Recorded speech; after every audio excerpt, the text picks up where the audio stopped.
기도하겠습니다. 사랑합니다. 축복합니다. 잘 오셨습니다. 너무너무 잘 오셨습니다. 요새 참 독감이 참 유행인데요. 여러분들 감기 조심하시기를 바랍니다. 감기 조심하셔서 평상시에 건강 잘 챙길 수 있게 되기를 바랍니다. 오늘은 요한복음 강의 35번째 시간입니다. 예수님이 골고다에 가신 이유라는 제목으로 하나님 말씀 증거하겠습니다. 말씀을 준비하면서 고민을 정말 많이 했어요. 이 말씀을 붙들고 저는 여러분들에게 가능한 쉬운 설교로 들려드리기를 원하거든요. 들었을 때 어려움이 없고 또 실생활에 적용할 수 있는 설교, 도덕적이고 윤리적인 설교를 하려고 했는데 제가 이 말씀을 펼친 순간요, 이 말씀은 도저히 그렇게 할 수가 없는 거예요. 직설적으로 얘기하지 않고서는 이 본문을 설명할 수 있는 길이 없습니다. 예수님께서 십자가를 지시고 골고다에 오르신 사건인데, 오늘 예수님께서 돌아가신 사건은 사실은 재미있는 내용이 아니에요. 재미가 없더라도 여러분들께서 마음밭에 깊이 새기시고 나아갈 수 있었으면 좋겠습니다. 2023년도 8월 달에 전국을 떠들썩하게 만들었던 굉장히 충격적인 사건이 있습니다. 혹시 여러분들 기억하실지 모르겠습니다. 관악구 신림동에서 한 등산로에서 30대 초등학교 여교사가 강간 살해 사건을 당했습니다. 가해자는 30대 아주 젊은 청년이었습니다. 그런데 이 청년이요, 그렇게 강간 살인 사건을 저지르고 경찰서에서 조사를 받고 검찰로 송치되려고 이동하려고 하는 순간이 있지 않습니까? 그때 많은 취재진들이 그를 범죄 기사를 취재하기 위해서 몰려들었어요. 저는 그때 이 가해자가 취한 행동을 보고 경악을 금치 못했습니다. 어떻게 했는지 아십니까? 이 사람이 많은 취재진이 자기에게 몰려든 것을 보고서 와 한 거예요. 자기의 죄가 얼마나 중차대한 것인지 정확하게 인지를 하지 못했기 때문에 이런 감탄사나 하고 있었다라는 거죠. 여러분, 이 가해자가 이렇게 와 하는 걸 보고요, 피해자의 가족들이 이 사건을 봤다면 마음이 얼마나 참담했을까요? 자기가 지은 죄에 대해서 참담해하고 죄스럽게 여기지는 못할 망정 자기를 취재하기 위해서 많은 취재진이 모여들었다고 와? 너무나 경악스러운 장면이었죠. 여러분들은 어떠세요? 이 사람이 행동한 것을 이해하실 수 있으시겠습니까? 뭐 그럴 수도 있지 뭐. 아무리 지은 죄가 심각해도 자기도 평생 동안 이렇게 많은 취재진이 몰려들어 본 경험이 없었을 텐데 그럴 수도 있지. 여러분, 이렇게 이해하시고 공감하실 수 있으시겠습니까? 절대 공감하실 수 없으실 겁니다. 왜 그렇죠? 이 가해자가 지은 죄가 경탄할 만큼 너무나 참혹하고 중차대한 죄이기 때문에 이 사람의 한 어떤 행동에 대해서도 우리는 공감할 수 없고 이해할 수가 없는 거예요. 그런데 여러분 한번 생각해 보십시오. 우리도 죄인이에요. 그런데 여러분, 우리가 지은 죄에 대해서 얼마나 깊이 이해하고 계시고 얼마나 정직하게 우리의 죄에 대해서 직면하고 계시는지 한번 생각해 봤으면 좋겠어요. 내가 죄인이라는 거에 대해서 마음 아파하시고 죄송스러워하면서 그런 생각으로 살아가고 계십니까? 우리도 어쩌면 이 가해자처럼 뻔뻔하게 와 하면서 룰루랄라 그렇게 살아가고 계시지는 않느냐, 이 말씀을 드리는 것입니다. 죄에 대해서 성경에 명확하게 죄의 현실에 대해서 직시하고 정직하게 자기 고백을 했던 한 인물이 있습니다. 구약에 나오는 에스라 선지자가 바로 그 사람이었어요. 에스라 선지자가 에스라 9장 말씀에서 자기의 죄의 소식을 듣고 나서 기가 막혀 주저앉았다라고 합니다. 에스라 선지자가 한 가지 소식을 듣습니다. 어떤 소식을 듣냐면 이스라엘 사람들이 다시 죄를 지었다라는 소식을 듣습니다. 그 죄는 어떤 죄였냐면 그 이전에 70여 년 전에 이스라엘을 한번 망하게 했던 그런 죄입니다. 공동체를 망하게 할 만큼 큰 죄예요. 이방 여인들과 함께 결혼하고요, 우상을 섬기고 그래서 하나님으로부터 멀어졌던 그 죄를 다시 이스라엘 사람들이 지었다, 자기들을 망하게 했던 그 죄를 금방 다시 잊고서 그 죄를 지었다 함을 듣고요, 에스라가 통탄하면서 기가 막혀 앉았다라고 해요. 에스라 9장 3절의 말씀이죠. 그 소식을 듣고 기가 막혀 앉으니. 에스라는요, 그 이야기를 듣는 순간 기가 막혔어요. 에스라가 왜 이렇게 그 소식을 듣고 기가 막혀 앉았던 거죠? 왜냐하면 에스라는 죄에 대해서 명확하게 알았기 때문에 그래요. 이 죄는 우리가 간과하여서 넘길 수 있을 만한 수준의 것이 아니다. 이 죄는 개인을 무너뜨릴 만큼 심각한 죄고 한 개인의 영혼을 죽음에 이르게 할 수 있을 만큼 심각한 죄고요. 이 죄가 들어오게 되면 가정이 무너지고, 죄가 들어오면 교회가 무너지고 공동체가 무너지고, 보았잖냐? 나라가 전체가 죄 때문에 무너지는 것을 보았잖냐? 죄는 나라 전체를 망하게 할 만큼 심각한 문제였기 때문에 그 죄를 이스라엘 사람들이 다시 들었다 함을 들었을 때 에스라가 기가 막혀서 주저앉았다라고 하는 거예요.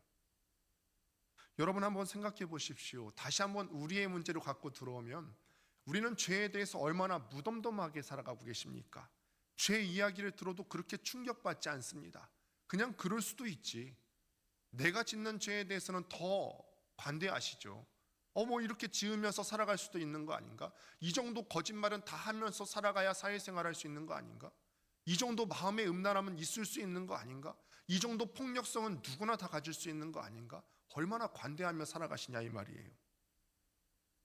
우리는 에스라처럼 우리가 짓는 죄에 대해서 머리를 쥐어싸면서 이게 무슨 일이지? 이런 일이 나한테 일어나다니 기가 막혀 주저앉지 않습니다. 그 이유는 우리가 죄에 대한 심각성을 잊어버리고 살기 때문에 그렇습니다. 이 죄가 얼마나 심각한 죄인지.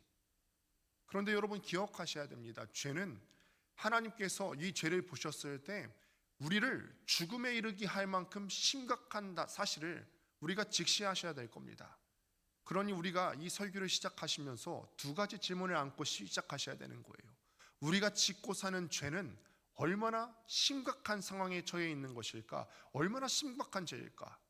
그리고 두 번째 질문은 바로 이것이죠. 우리의 심각한 죄의 상태를 해결하시기 위해서 예수 그리스도는 이 땅에 오셔서 과연 무엇을 하셨는가? 오늘 말씀을 통해서 우리의 죄는 우리가 날마다 심각하지 않게 인식하며 살아가고 있는 우리의 죄는 얼마나 심각한 것인지, 그리고 그 심각한 죄의 문제를 해결하시기 위해서 예수 그리스도께서 어떤 것을 하셨는지에 대해서 함께 살펴볼 수 있게 되기를 소망합니다. 우리 주님께서 빌라도의 법정에서 사형 판결을 받으셨죠. 로마법에 의해서 예수님께서 십자가형을 당하실 것을 판결을 받으셨습니다. 그리고 예수님께서 십자가를 지시고 골고다라고 하는 곳으로 가게 됩니다. 골고다는 히브리 말로 번역하게 되면 해골의 곳이라고 하는 곳입니다. 해골, 이 한 단어가 사실 그 장소가 어떤 곳이었는지에 대해서 말을 다 하고 있는 거예요. 해골, 여러분 해골 좋아하십니까? 좋아하시면 우리가 좋아하는 걸로 액세서리를 만들 텐데 왜 해골 액세서리도 하고 그러셔야죠. 해골은 우리가 좋아하는 거 아니에요. 사람 머리가 잘려서 그 머리가 썩어서 뼈만 남게 된 것을 해골이라 하죠. 죽음을 상징하는 거예요. 그러니까 골고다라고 하는 것은요, 죽음의 장소였어요. 사람들이 죄를 판결받으면 사형 장소로 공개 처형이 이루어지는 곳이었고, 사람들이 생각했을 때 여기는 사람들이 끌려가면 안 된다, 사람이 여기에 끌려가게 되면 죽음을 당하게 되고 이 장소는 죽음의 장소다, 너는 절대로 이 장소에 가면 안 된다, 사랑하는 사람들이 그 장소에 가지 않았으면 하는 그 장소, 여기가 골고다라는 곳이죠. 여기에 가면 죽음이 있고 희망이 없는 곳이다. 바로 그 자리가 골고다였습니다. 왜 우리도 그렇지 않습니까? 어느 때 땅값을 보면요, 유독 한 지역의 땅이 주변의 다른 땅에 비해서 시세가 싼 곳이 있어요. 집도 그런 곳이 있지 않습니까? 집도 봤을 때 유독 같은 지역의 다른 집들에 비해서 시세가 싸게 나오는 집들이 있습니다. 보통 어떤 집들이 그렇게 나오죠? 10중 8구 죽음과 연관된 곳일 때 바로 싸게 나오는 경우들이 종종 있습니다. 공동묘지이거나 공동묘지였거나 아니면 그 집에서 사람이 죽어나갔을 때 사람들이 그곳은 죽음과 관계된 곳이라고 해서 가기 꺼리기 때문에 그 지역의 시세가 혹은 집값이 다른 곳보다 싸게 나올 때가 있더라라는 거예요. 사람은 다 그래요. 죽음이 있는 곳에는 가기가 싫어요. 그 자리에서 어떤 생명을 잃는 곳이라고 하면요, 가기 싫고요, 그 방향으로도 내가 방향을 돌려서 얼굴을 마주하기 싫은 장소가 바로 그런 곳인데, 골고다가 바로 그런 곳이었다는 거예요. 공개 처형이 일어나는 곳이고 해골이라고 하는 지명의 뜻이 있는 곳이고요, 사람들이 거기 가면요 다 죽어나가는 곳이 골고다라는 곳이에요. 그런데 예수님께서 오늘 말씀을 보니까 그 골고다, 해골의 곳이라고 하는 곳에 터벅터벅 십자가를 지고 한 걸음 한 걸음 걸음을 옮기신다라는 거예요. 그런데 여러분 한번 생각해 보실까요? 우리는 예수님께서 십자가를 지시고 골고다에 가신 사건을 교회를 오래 다니신 분들은 너무나 익숙하게 생각해요. 그래, 우리가 고난 주간마다 이 설교를 들어왔으니까 이게 뭐 특별한 일이라고 이렇게 설교를 하나 생각하실 수도 있겠지만, 여러분 잘 생각해 보십시오. 예수님께서는 하나님의 아들이시고요, 만왕의 왕이십니다. 믿으십니까? 예수님께서 만왕의 왕이세요. 그런데 왕이 계셔야 될 곳은 어디입니까? 여러분, 우리 조선시대의 역사 가운데 왕들 가운데 왕들이 초가집에 거한다는 사실을 들어본 적이 있으십니까? 왕은요, 심지어 임진왜란때 피난에 가서도 그래도 평인들보다는 좋은 곳에 거처했던 곳이 왕이에요. 그런데 왕은요, 지금 이 시대에도 그런 곳에 사셔야 된다는 말이죠. 예루살렘 성 안에 계셔야 되겠고요, 많은 사람들이 있는 곳에 계셔야 되고요, 왕은요, 높은 곳에 위치해서 수많은 사람들이 왕을 바라보며 존경하고 경탄할 만한 자리에 위치해 있어야 되는 것이 바로 왕의 자리예요. 그런데 예수님께서 왕이신데 지금 예수님께서 가시는 곳이 어디라고요? 존경받고 환영받고 정말 사람들의 영광을 받을 만한 성전에 계시는 곳이 아니라 해골의 곳, 사람들은 다 가기 꺼려하는 곳, 죽음이 있는 곳, 가면 죽는다 하는 곳, 가면 희망이 없는 그 골고다라 하는 곳에 우리 예수님께서 십자가를 지고 한 걸음 한 걸음 청직하게 고요하게 걸어가신다라는 거예요. 왜 그랬을까요, 여러분? 왜 그랬을까? 예수님께서 십자가를 지시고 왕이신 예수님께서 왕이 계셔야 되는 곳으로 가시지 않고 골고다로 가신 이유에는 훨씬 더 심각한 이유가 있습니다. 왜냐하면 우리의 죄가 심각했기 때문에 그렇습니다. 우리의 죄가 왕이신 예수님께서 그 생명으로 우리의 죄값을 대신하고 골고다로 가서 생명을 내놓지 않고서는 우리의 죄를 용서할 방법이 없기 때문에, 우리의 죄가 너무나 심각한데 이 죄를 대신 치러주기 위해서는 왕이신 예수님의 생명을 내걸고 골고다로 가지 않고서는 쉽게 처리할 수 없는 문제이기 때문에 그렇습니다. 왕이신 예수님께서 성전에 앉아서 그냥 네 죄 없는 걸로 쳐줄게 이렇게 가볍게 치부할 수 없는 문제가 우리의 죄의 문제이기 때문에, 그래서 예수님께서 십자가를 지시고 골고다로 가시는 거예요. 여러분, 다시 한번 우리의 생각을 바꾸셔야 될 것입니다. 우리의 죄는 조금 잘못한 정도가 아니에요. 우리의 죄는 그냥 다시 한번 실수한 것 정도가 아니라 우리의 죄는 하나님께서 아들의 생명을 내놓으셔야 할 만큼 심각한 문제였다라는 거예요. 하나님께서 아들의 생명을 내놓으셔야 할 만큼 심각한 문제가 누구의 죄라고요? 나의 죄, 나의 죄라는 것입니다. 그냥 조금 혼나고 끝낼 수 있는 그런 수준이 아니라 시간이 지나면 자연스럽게 괜찮아지고 시간이 지나면 자연스럽게 덮어지겠지. 정치인들의 죄는 그렇겠죠. 일반 범법자들의 죄는 시간이 지나면 덮어지겠지. 여론이 좀 있으면 덮어지겠지. 우리 일반 세상에서의 죄는 그렇게 덮어질 텐데 하나님 앞에서 죄는 그렇게 간과할 수 있는 문제가 아니었다는 사실이에요. 그래서 어떻게 하셨다고요? 생명을 내놓으셨어요. 예수님이 골고다로 가셨다는 것은요, 사람들이 미워해서 억지로 끌려가셨다 그런 정도의 의미가 아니에요. 예수님께서는요, 힘이 없으셔서 어쩔 수 없이 군병들에 의해서 수동적으로 피동적으로 끌려가신 게 아니에요. 예수님께서는 능동적으로 여러분들의 심각한 죄의 문제를 해결하시기 위해서 스스로 그 죄를 지시고 골고다로 가셨어요. 이걸 우리가 어떻게 알 수 있죠? 예수님께서 그 밤에 겟세마네에서 잡히시던 날 밤에 대제사장의 종들과 군병들이 예수님을 잡으러 왔었죠. 그런데 그때 베드로가요, 우리의 베드로가 칼을 딱 빼들고 대제사장의 종이었던 말고의 귀를 잘라버렸어요. 그때 예수님께서 이 귀를 치유해 주시면서 이렇게 말씀하셨죠. 내가 12군단 더 되는 천사의 영을 대동해서 이 자리를 회피할 수 없을 것 같냐? 내가 마음만 먹으면은 여기에 끌려가지 않을 수 있어. 한 군단은 당시 로마 군단의 법에 의하면 6,000명으로 구성이 되어 있었어요.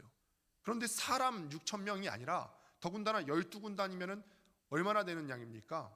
12군단이면은 72,000명 아닙니까? 천사 72,000명의 무리를 대동할 수 있는 힘과 능력이 있으셨지만 예수님께서는 원하신다면 억지로 끌려가지 않으실 수 있었지만 지금 이렇게 말씀하신 이유가 뭡니까? 나는 능동적으로 가는 거야. 내가 원해서 가는 거야. 내가 마음만 먹으면 그렇게 할 수도 있지만 내가 잡혀가는 건 힘이 없어서 그렇게 하는 것 아니고 자발적으로 내가 잡혀가는 거다. 그렇게 예수님께서 잡혀가시는 이유가 뭐라고요? 내 죄가 왕이신 예수님께서 생명 내걸고 골고다로 가지 않고서는 속죄할 수 없을 만큼 심각한 것이기 때문에 우리 예수님께서 생명을 걸고 그 자리에 가셨다라는 거예요. 그 정도로 너희 죄는 그렇게 심각하다. 여러분들이 짓는 죄는 그렇게 무거운 것이고 심각한 것이고 가정을 파괴할 만큼 통탄할 만한 것이다. 그래서 내가 십자가를 지고 해골의 곳이라고 하는 골고다로 올라가지 않으면 안 돼. 예수님의 그 길은 우리의 죄의 무게를 가르쳐 주는 거예요. 그렇죠. 골고다는 원래는 우리의 죄가 마지막으로 가게 될 종착지였어요. 우리가 가야 할 문제였어요. 그런데 예수님께서는 우리의 죄를 대신해서 그 자리에 서셨습니다. 우리가 가야 할 저주의 자리고요. 그 십자가형 얼마나 치욕스럽습니까? 우리가 당해야 되는 치욕스러운 자리였고요. 그 자리에 서게 되면 우리가 절망을 맞이하게 되는데 우리가 마주해야 되는 절망의 문제였어요. 그런데 그 죽음의 자리에 예수님께서 서셨어요. 그리고 예수님께서 이렇게 말씀하시는 거죠. 너는 이 자리에 오면 안 돼. 너는 이 자리에 오게 되면 끝나. 그래서 내가 너의 죄를 안고 이 자리에 오게 된 거야. 내가 너 대신에 온 거야. 너는 더 이상 여기에 올 필요가 없어. 내가 대신 이 죽음의 자리에 왔으니까 너는 여기 오지 말아야 돼. 너는 여기 오지 말고 하나님께 가야 돼. 우리 주님의 마음은 그 뜻이었던 거죠. 자기가 대신 십자가를 지시고서 한 걸음 한 걸음 내디디면서 우리에게 소망하시는 바는 이거예요. 내가 대신 너의 죄를 안고 가니까 너는 여기 절대로 오면 안 돼. 절대 오면 안 돼. 그래서 우리는 이제 그 자리에 서지 않으셔도 괜찮습니다. 더 이상 죄의 결과로 그 자리에 끌려가지 않으셔도 괜찮습니다. 예수님이 한 번에 완전히 그 죄를 영원히 속해 주셨기 때문에 우리는 그 골고다의 자리에 가지 않으셔도 됩니다. 우리가 오늘 말씀을 통해서 이 익숙한 말씀을 다시 한번 깨닫게 되길 원합니다. 우리가 너무나 쉽게 듣는 말씀 아닙니까? 너무나 쉽게 자주 이 말씀을 설교로 듣는 거 아닙니까? 이게 우리에게 익숙하지 않게 되기를 원합니다. 그런데 예수님께서요, 그 죽음의 자리에서 놀라운 모습을 보이시게 되는 거예요. 성도 여러분, 에스라 9장 6절을 보면요, 에스라가 이렇게 말하기는요, 나의 하나님이여 내가 부끄럽고 나 뜨거워서 감히 나의 하나님을 향하여 얼굴을 들지 못하오니 이는 우리 죄악이 많아 정수리에 넘치고 우리 허물이 커서 하늘에 미침이니이다. 죄가 많아서 정수리에 미쳐서 죄인의 태도는 어떻게 해야 마땅하죠? 죄가 심각한 것을 깨닫는 죄인의 태도는 어때야 마땅하겠습니까? 고개 뻣뻣이 듣고 와 하는 태도여야 되겠습니까? 그렇지 않을 거예요. 죄를 지었지만 이제라도 뉘우치면서 죽을 죄를 지었습니다. 제가 피해자의 가족을 볼 면목이 없습니다. 죽을 죄를 지었습니다. 그 피해자의 가족과 국민들을 볼 면목이 없습니다. 고개를 수그리고 나와야 정상 아니에요. 부끄러워하면서. 에스라가 죄를 깨닫고 나서 하나님 앞에 그 태도를 취하는 거예요. 내가 하늘을 우러러 볼 수도 없고 천지의 창조주이신 하나님을 볼 면목이 없어요. 볼 수조차 없습니다. 죄는 사람을 이렇게 만듭니다. 부끄럽게 만들고요, 하나님을 쳐다볼 수도 없게 만들고, 죄는 사람을 하나님을 쳐다보지도 못하게 만든다라는 거예요. 누가복음에서도요, 우리 예수님께서 죄인이 가질 수밖에 없는 태도에 대해서 말씀을 하십니다. 우리 주님께서 바리새인과 세리의 비유를 말씀하시면서 죄인이 가질 수밖에 없는 태도에 대해서 이렇게 묘사하세요. 말씀을 보시면 세리는 멀리 있어서 감히 눈을 들어 하늘을 쳐다보지도 못하고 다만 가슴을 치며 이르되 하나님이여 불쌍히 여기소서 나는 죄인이로소이다. 감히 하나님을 올려다보지도 못하고 내 죄의 문제를 내게 해결할 수가 없어서 하나님께서 용서하시지 않으면 내 죄의 문제를 해결할 수도 없기 때문에 그저 할 수 있는 일이라고는 가슴 치는 일, 나는 죄인이로소이다. 이거밖에 할 수 없거든요. 자기가 죄인임을 정직하게 인식하는 사람은 머리를 꼿꼿이 들 수조차 없는 사람입니다. 하나님께서요, 여러분 생각해 보십시오. 나 같은 죄인을 위해서 하나님께서 아들의 생명을 주셨는데 우리가 어떻게 꼿꼿하게 머리 들면서 그래도 이 정도 죄는 지어도 괜찮은 거 아니야? 자기 죄를 깨닫고 하나님의 아들이신 예수님께서 나를 위해서 생명을 바치신 것을 깨닫는 사람이 어떻게 야, 이 정도 죄는 다 지으면서 사는 거 아니야? 이렇게 어떻게 말할 수 있겠어요? 예배는 구원받은 사람들이 하나님께 올려드리는 찬양의 제사 아닙니까? 구원받은 사람이라고 하는 것은 하나님의 아들이신 예수님께서 나의 죄를 위해서 대신 돌아가셨음을 입으로 시인하고 믿는 사람들 아닙니까? 그런데 그런 사람들이 모인 이 예배의 자리에서 어떻게 우리가 예배를 소홀하게 드릴 수 있냐 이 말이에요. 죄인임을 깨닫는 사람이 그러면 안 되죠. 죄인임을 깨닫는 사람이 예배를 그렇게 가볍게 드리면 안 되죠. 예배는 그런 자리라는 거예요. 죄인임을 깨닫는 사람은 그렇게 쉽게 태도를 취할 수가 없다라는 말씀입니다. 그저 우리가 할 수 있는 것은 가슴을 치면서 하나님 나는 죄인이로소이다. 죄는 종종 우리를 이렇게 만들죠. 하나님을 쳐다볼 수도 없게 만들고 죄책감 때문에 우리가 그 자리에서 눌려있게도 만듭니다. 그만큼 그 죄 때문에 우리는 마음이 어렵고 무거운 거죠. 죄는 하나님을 향해서 내가 눈을 들지 못하게 만듭니다. 부끄럽게 만들고 수치스럽게 만드는 거예요. 죄는 우리 스스로 마음에 이렇게 자책하게 만들어요. 나는 하나님 앞에 있을 자격이 없다. 에스라가 그랬고 우리도 그렇습니다. 그런데 성도 여러분, 이 장면을 우리가 머릿속에 영화처럼 한번 그려보십시오. 요한복음 19장 말씀을 보시게 되면 오늘 함께 보셨잖아요. 그런데 본문 말씀을 자세히 보시게 되면요, 예수님께서 너무 고통스러워서 그냥 하늘만 쳐다보고 계신 게 아니에요. 예수님의 시선이 지금 어디를 향해 계시죠? 십자가 밑에 모인 사람들을 향해 계셔요. 다시 한번 잘 생각해 보세요. 죄인은 감히 하나님을 우러러보지도 못하고 쳐다볼 수도 없는데, 우리의 시선은 하나님을 쳐다보지도 못하는데, 왕이신 하나님이신 예수 그리스도의 시선은 누구를 향해 있다고요? 사람을 향해 있어요. 십자가 밑에 모인 사람들을 바라보시고 계신다라는 것입니다. 이 장면이 너무너무 감동적인 거예요. 십자가는 로마 제국 내에서 가장 잔혹한 사형 방법으로 만든 게 십자가형입니다. 그래서 로마의 정치가이자 문학가였던 키케로라고 하는 사람은요, 십자가형에 대해서 사람이 가진 언어로는 십자가형의 잔혹함에 대해서 표현할 길이 없고, 이거는 입에 담기도 힘든 십자가형이라고 얘기했어요. 그런데 예수님께서 십자가를 달려 돌아가시게 한 데에는요, 로마 제국의 정치적인 목적이 있거든요. 로마 제국은 가장 극악한 정치범들을 십자가형을 메어 달게 하면서 수많은 사람들이 보게 했어요. 그러면서 사람들의 마음 가운데 두려움을 심어주게 한 거죠. 감히 로마 제국에 대해서 반항하지 못하도록 수많은 사람 앞에 십자가형을 높이 들고서 처형받게 했어요. 예수님께서 그 십자가형을 받게 됐는데, 제가 만약에 그 십자가형을 받았으면 너무너무 수치스러워서 밑을 쳐다보지 못했을 것 같아요.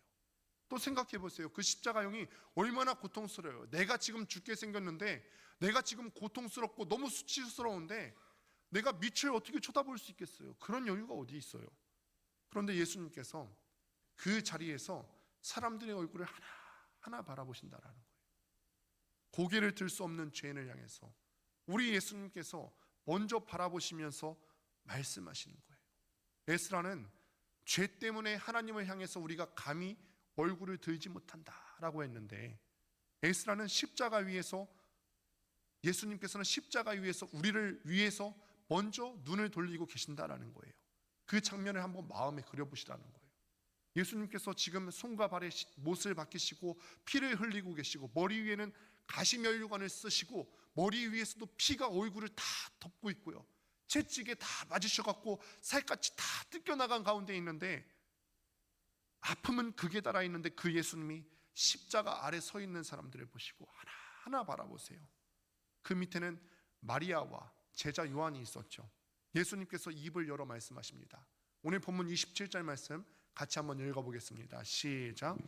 여자여 보소서 아들이니이다 하시고, 또 그 제자에게 이르시되 보라 내 어머니라 하신대, 그때부터 그 제자가 자기 집에 모시니라. 아멘. 무슨 뜻이냐면, 예수님의 어머니 마리아에게 예수님이 말씀하시는 거예요. 여자여 보소서 아들이니이다. 여자여 보소서 옆에 있는 이 요한이 있지 않습니까? 이 요한이 이제부터 당신의 아들이에요. 당신의 아들인 나는 십자가형에 달려서 이렇게 죽게 되지만 너무 마음 아파하지 마세요. 너무 무너져 있지 마세요. 당신의 아들이니이다. 이렇게 말씀하고요. 요한에게는 어머니라고 얘기하죠. 여기 있는 마리아를 이제 네 어머니로 삼아서 살거라. 성도 여러분, 이 말은 단순한 가족 연결이 아니에요. 이 말은 관계를 회복시키는 선언이에요. 사랑을 회복시키는 선언이에요. 그 자리에 밑에 있던 사람들은 다 실패자였거든요. 마리아에게는 얼마나 죄책감이 있었겠어요. 아들을 지키지 못했다는 그 죄책감이 있었을 것이고, 요한에게도 얼마나 죄책감이 있었겠어요. 내 스승인 예수님을 배신했다는 그 죄책감이 있지 않았겠습니까?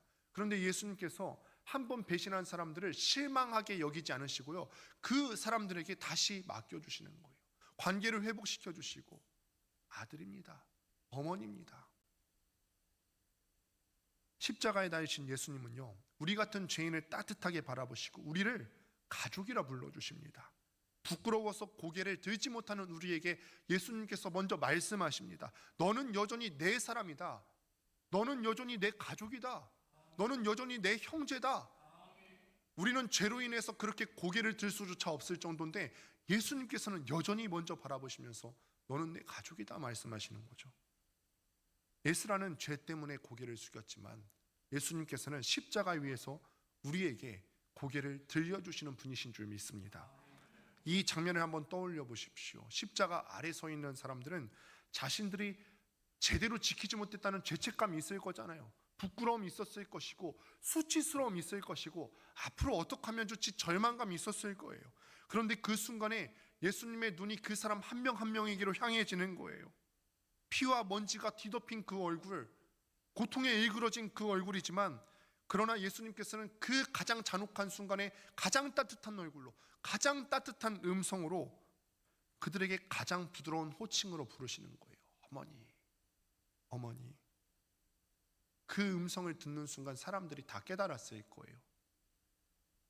우리는 죄 때문에 예수님을 바라볼 수조차 없는 순간에 이르렀지만 예수님은 우리를 바라보고 계시는구나. 우리는 하나님께 나아갈 자격조차 없었는데 예수님은 그래도 우리를 따뜻하게 불러주시고 우리를 바라보고 계시는구나. 십자가 위에서 죄인을 향해서 예수님께서는 여전히 우리를 바라보고 계시는 줄 믿습니다. 예수님께서는 여전히 여러분들 한 사람 한 사람을 바라보시면서 너무 자책하지 마. 너는 여전히 내 가족이다. 너는 여전히 내 가족이야. 다시 한번 예수님을 볼 수 있는 기회를 주시는 줄 믿습니다. 여러분, 다시 한번 십자가 아래 서 있던 사람들을 그려보십시오. 그 자리는요, 실패한 사람들이 모인 자리예요. 베드로는요, 지금 물론 십자가 아래 자리에서는 없지만요, 베드로는 닭 울기 전에 예수님을 3번 부인한다, 그 예언대로 예수님을 3번이나 부인했고요. 다른 제자들은요, 예수님이 잡혀가실 때 다 뿔뿔이 흩어 도망가서 숨어 있었고요. 마리아, 여러분 만약에 자녀가 여러분들보다 세상을 먼저 떠난다면 여러분도 어떤 마음이시겠어요? 내가 특별히 뭐 잘못한 거 없더라도 그냥 죄스럽지 않겠어요? 야, 엄마가 더 챙겨줬어야 되는데, 아빠가 더 챙겨줬어야 되는데 내가 너를 지켜주지 못해서 네가 먼저 세상을 떠났구나. 엄마는 그런 심정이었을 거라고요. 지켜주지 못한 그런 자책감. 요한도 결국 도망자였죠. 그러니 십자가라는 어떤 사람들이 모이는 곳이냐면은 성공한 사람, 자랑할 것 있는 사람, 내세울 만한 것이 있는 사람들이 모이는 장소가 아니라 죄책감으로 허리가 굽은 사람들, 내가 예수님을 한번 버렸다는 그 죄책감으로 마음이 찢어질 듯한 아픔을 경험한 사람들이 바로 모이는 곳이 십자가 아래, 실패 때문에 마음이 무너진 곳이 모이는 사람들이 십자가 아래예요. 그 사람들이 십자가 아래에 서 있었다라는 거예요. 그런데 놀라운 일이 벌어졌죠. 예수님께서 우리는 죄책감 때문에, 아마 제 생각에는요, 그 아래에 있었던 요한도 차마 예수님을 제대로 못 올려봤을 것 같아요. 양심이 있으면요, 그럴 수밖에 없을 것 같아요. 어떻게 예수님을 올려봐요? 내가 예수님을 배신한 적이 있는데 그냥 십자가 아래 꽁지나 보고 있었겠죠. 차마 그 자리는 떠날 수 없을 것 같아서. 그런데 예수님께서 그런 요한을 먼저 세워주시면서 불러주실 때 그 요한의 마음이 회복되는 거죠. 야, 예수님께서 나를 다시 세워주시네. 나는 예수님을 배신했는데 아직도 예수님께서는 나를 믿어주시면서 어머니를 맡겨주시네. 예수님께서는 그곳에서 따뜻한 눈빛으로 바라보시면서 관계를 묶어주시고 사명을 맡겨주시고 새로운 인생의 문을 열어주시는 줄 믿습니다. 십자가 아래에 섰다는 이유 때문에 예수님은 그들의 미래를 다시 쓰기 시작했다는 거예요. 마리아를 보십시오. 아들을 바라보면서 아들이 죽어가는 모습을 보면서 상상할 수조차 없는 아픔을 갖고 있었어요. 그렇지 않습니까? 자기 자녀가 죽어가는 모습을 어떻게 제정신으로 바라볼 수 있어요? 그런데 그 장면을 바라보고 있는데 엄마로서의 무력감도 있고 삶이 온통 무너져가는 그 아픔 가운데 있는데, 그런데 예수님께서는 마리아의 그 부서진 마음을 아시고 따뜻하게 말씀하시죠. 어머니여. 이 한마디가 마리아의 무너진 심장을 다시 살리는 거예요. 이 한마디야 마리아의 영혼을 다시 살려준 줄로 믿습니다. 요한을 보십시오. 예수님이 붙잡혔는데 가장 먼저 도망간 제자들 중 하나 아닙니까? 겉으로 의젓해 보여도요, 이 사람 마음 가운데는 죄책감이 있었다고요. 배신했다는 그 눌림이 있었어요. 자신의 실패가 뼈에 사무쳐서 어쩌면 나는 여기 있을 사람도 아닌데, 십자가 밑에 나올 수 있는 사람도 아닌데, 그런데 예수님께서는 그 도망자 요한에게 고개를 돌리시고 이렇게 말씀하시는 거죠. 보라, 네 어머니다. 어머니를 맡긴다라고 하는 것은 믿을 수 있다라는 거죠. 네가 그렇게 실패했어도 나는 여전히 너를 믿는다. 예수님의 그 말씀은 요한의 무너진 자존심과 죄책감에서 영원히 그를 살려주신 줄을 믿습니다. 십자가 아래는 그래서 어떤 자리입니까? 죄인이 고개 숙이고 오는 자리고, 자랑할 것이 없는 사람이 오는 사람이고, 실패 때문에 마음이 무너진 사람이 오는 사람이고, 일상생활 가운데 눈물 짓는 실패자들이 오는 자리가 바로 십자가 아래의 자리입니다. 그런데 바로 그 자리에서 예수님께서 우리를 향해서 말씀해 주시는 거예요. 나는 너를 버리지 않는다. 너는 여전히 내 가족이다. 너는 내 사랑하는 사람이고, 너는 여기서 다시 시작할 사람이다. 골고다 끝나는 자리에서 예수님께서는 죽음의 자리를 회복의 자리로 바꾸어 주시는 줄 믿습니다. 그래서 이 예배의 자리는 사실 성공한 사람이 오는 것 아니고 마음이 무너진 사람이 오는 자리고요. 부부관계 가운데 갈등이 있는 사람이 오는 자리고요. 부모 자녀 가운데 갈등이 있는 사람이 오는 자리고요. 경제적인 어려움 때문에 실패한 상처뿐인 마음이 있는 사람이 오는 자리예요.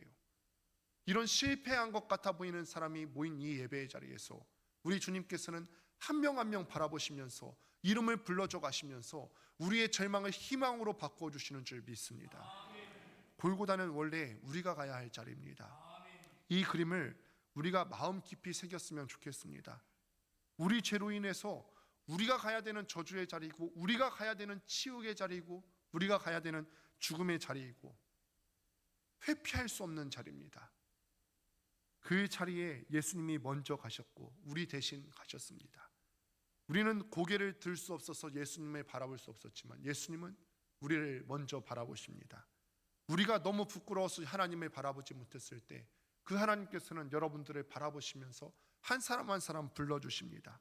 우리가 끝났다고 느꼈을 때 예수님은 골고다에서 우리의 죄를 끝내시고 십자가 아래에서 우리의 인생을 다시 시작시키신 줄 믿습니다. 이제 예수님은 이렇게 말씀하시는 거예요. 너희의 죄는 간과할 수 없어. 중차대한 거야. 그래서 내가 골고다에 가지 않을 수는 없거든. 그런데 기억해라. 골고다는 내가 간다. 너는 오지 마. 너는 이제 십자가 아래로 오면 된다. 내가 너를 만지고 너를 일으키고 다시 회복시켜 줄 거다. 성도 여러분, 십자가 아래는 더 이상 심판의 자리 아니고요. 십자가 아래는 회복의 자리인 줄 믿습니다. 십자가 아래는 절망의 자리 아니고 십자가 아래는 새로운 시작의 자리인 줄 믿습니다. 십자가 아래는 죄인이 끝나는 자리가 아니라 그 죄인이 다시 시작시켜 주시는 하나님의 은혜의 자리인 줄 믿습니다. 오늘 예수님께서는 우리에게 이렇게 말씀하십니다. 고개 숙이지 마라. 내가 너를 바라보고 있다. 나는 너를 그래도 사랑한다. 그래도 사랑한다. 나는 너를 다시 시작하게 할 것이다. 이 십자가 아래 예배의 자리로 모이신 여러분들, 오늘 이 한 주간 살아가시면서 다시 바라보시고 다시 불러주시는 그 예수님의 따뜻한 음성을 힘입어서 무너진 다리에서 다시 회복해서 일어나게 될 줄로 믿습니다. 그 힘과 능력을 의지하며 살아갈 수 있게 되기를 주님의 이름으로 축원합니다. 기도하겠습니다. 하나님 감사합니다.